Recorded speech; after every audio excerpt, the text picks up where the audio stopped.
Hi, I'm Sarah Jordan, historical archaeologist with the White Mountain National Forest. Did you know that people have lived and worked in the forests of the White Mountains for more than 10,000 years? By the 1830s, agriculture in the area was at its height, and many towns reached their peak populations with farms and villages scattered throughout the hills and valleys. Can you guess what percentage of the forest had been cleared of trees by that time? Is it 20%, 40%, 60%, or 80%?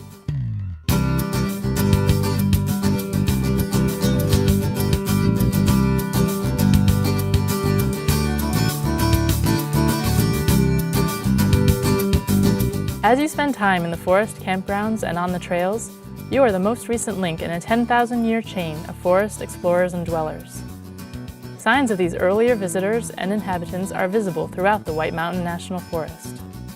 As you visit the lower falls of the Ammonoosuc River, imagine Native American people fishing with nets and spears at the falls, camping nearby, and interacting with other Abenaki people on nearby rivers. Stop by the Russell Colbath House on today's busy Kancamagus Highway, and imagine life 200 years ago on what was a remote family farm. Many such farms once spread among the valleys of the White Mountains and flourished for a brief period before economic, social, and technological changes led to their abandonment in the period after the Civil War. As you drive towards the mountains, imagine yourself as a wealthy Bostonian in the 1890s, catching a train to one of the many luxurious grand hotels. Or picture the early trampers of the late 19th century, blazing new hiking trails, naming new peaks, and constructing bark shelters to spend the night on remote alpine ridges. Hiking into the Pemigewasset Wilderness today, visualize the amazing change in the surrounding landscape in less than 100 years. Notice the well-graded trail and railroad ties under your feet, and imagine the East Branch and Lincoln Railroad that ran up the valley until 1948, carrying workers in and millions of logs out to the mill in Lincoln. Hear the chug of the locomotive, the ring of the axe, and the voices of French-Canadian loggers who spent long winters in remote logging camps. Picture the gradual abandonment of those camps after World War II as the land came under Forest Service management, and the construction of hiking shelters in many of the clearings where the logging camps had been.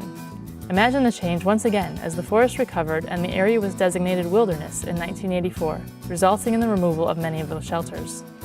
These changes are all parts of our White Mountain heritage.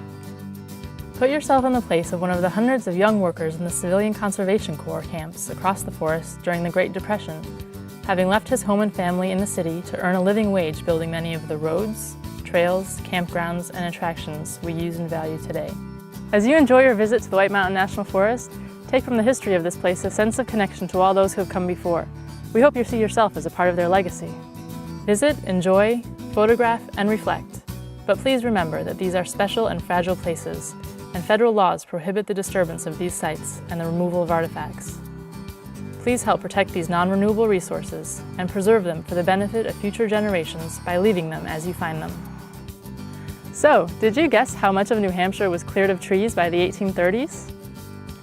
At the height of sheep farming, as much as 80% of New Hampshire was cleared farmland. 25% of northern New Hampshire was farmed by the mid-19th century, with open pasture even up to the summit of some mountains. In comparison, today only 1% of the northern part of the state is agricultural land. Many parts of the White Mountain National Forest were once farmed. When you come across a stone wall high up on the side of a mountain, remember the farmer who stacked each stone by hand, and recognize the exceptional resiliency of the forest to recover from changing uses, from Native American hunting and fishing grounds, 19th century agricultural land, vast unregulated logging operations at the turn of the 20th century, and today's national forest, a popular recreation destination set in a wealth of sustainably managed natural and cultural resources. As you experience the White Mountain National Forest, remember the people who shaped it in the past, as well as those who will enjoy it in the future.